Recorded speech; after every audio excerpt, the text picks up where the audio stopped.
this is what happens with us and our health. Our body is the car and our brain is the engine. As long as our brain is working fine, it can continue pushing our body forwards. But it is our responsibility to take care of this brain and this body for as long as we can in order to live a good life. Now, if your brain is the engine, what is the petrol?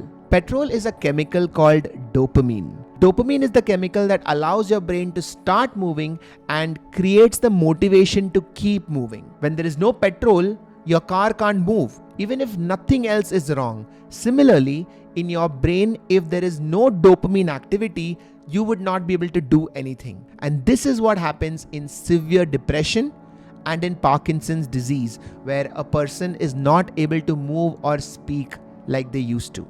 Now, what happens if there is enough dopamine and the car is speeding up? There needs to be a system where we can control how much power the engine is pushing onto the car.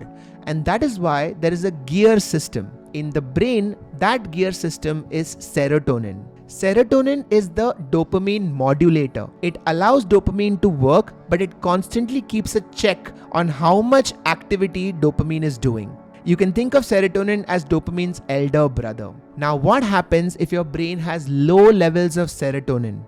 This is seen in problems like addiction, gambling problems, or impulsive shopping. Somebody who has low levels of serotonin may not be able to control their impulses and may end up acting rashly or carelessly. This is also interesting because at night, serotonin levels drop. Text to someone, just remember that that could be dopamine acting without serotonin taking care of it. Now, every car needs a braking system or it will crash.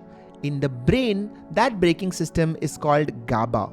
GABA keeps the brain calm and it stops it from getting overstimulated. It is also the chemical responsible for slowing down your brain and telling your brain it is time to sleep or to rest. But just like any other braking system, if you continue accelerating even when the brake is trying to slow you down, the brake can fail and GABA can lose its effectiveness. What else does a car need? It needs headlights to see what is important. And in the brain, this is controlled by the amygdala. The amygdala has the job of scanning the environment and figuring out what is important and what is not, and where should you pay attention to.